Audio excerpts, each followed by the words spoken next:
Hey, I'm Denny Chapman, and today we're talking about ammunition.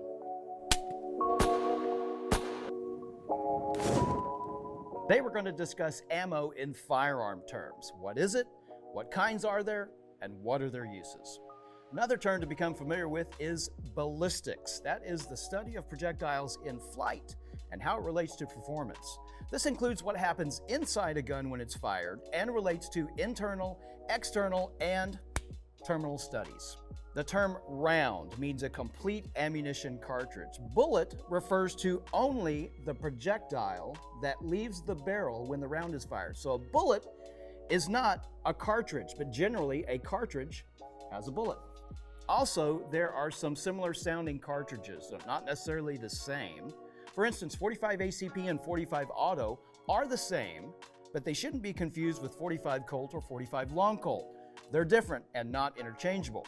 In addition, for instance, 38 Super and 38 Special are not the same either. So, educating yourself with ammunition is very important for safety reasons, because if you try to shoot a cartridge your gun's not chambered for, it can be very dangerous. There are literally hundreds of different types of firearm ammunition for use in handguns, rifles, shotguns, and specialty guns. Now today, we're going to break down some terms and start with the basic anatomy of an ammunition cartridge for use in a rifle or a pistol. There are a few basic parts to a rifle or pistol round. You have the case, which is commonly made of brass. Sometimes it's made of steel in mass-produced military cartridges, as we see in Russian-manufactured ammo. We have the rim. This is the part of the case that allows the gun's extractor to grab it and eject it from the receiver as the gun is fired. In revolvers, this part keeps the round seated properly in the cylinder without going further than it should. We have the bullet, usually a solid projectile seated into the larger opened end of the case. This is what travels out of the barrel when the cartridge is shot. It's commonly lead or copper-plated lead. We have powder, which burns at a high rate to create pressure to force the bullet out of the case, travel down the barrel and through the air. And a primer, which ignites the powder with sparks when the firing pin or striker hits it. With .22 rimfire ammunition, the primer material is located around the outer edge or the rim of the case instead of in a separate primer, which can usually be replaced in most centerfire cartridges. Of the hundreds of different rifle and pistol rounds available today, there are only a handful which represent the most commonly used calibers. Now, some of the most popular rifle rounds include the .22 rimfire, 5.56 or 223, 6.5 Creedmoor, 7.62 by 39, 300 Blackout, and 7.62 by 51 or 308.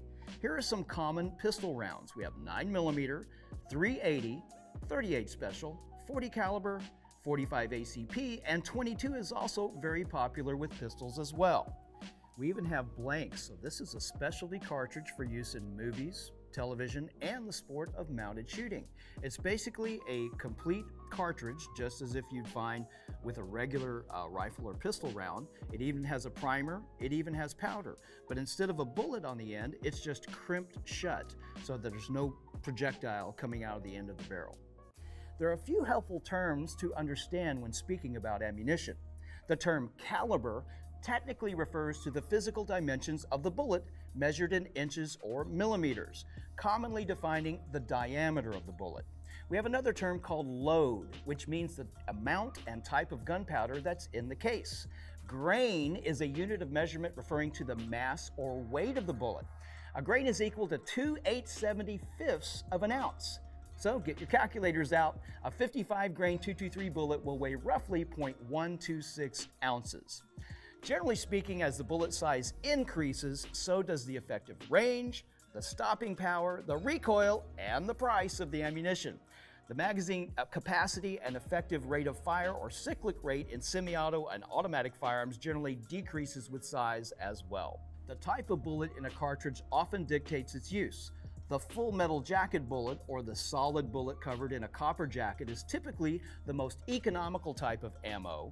It's commonly used for plinking, target practice, and some competition. Hollow point bullets are designed to expand on impact and are typically designed for self-defense and hunting. Soft point bullets meet a middle ground between full metal jacket bullets and hollow point bullets. They're commonly seen in deer hunting ammo because they're designed for both penetration and expansion. We also have frangible bullets. They have scored tips designed to fragment into many small pieces on impact. They're basically the opposite of full metal jackets. They usually have minimal penetration, but they cause multiple wound channels, and thus they're designed for self-defense applications. We also have what's called a wad cutter bullet, which is a flat-nosed bullet designed to cut very clean holes in targets for competition use. Well, there's some information about rifle and pistol rounds. We're going to follow up with segment 2 on shotgun ammunition. For Big Daddy Unlimited, I'm Denny Chapman.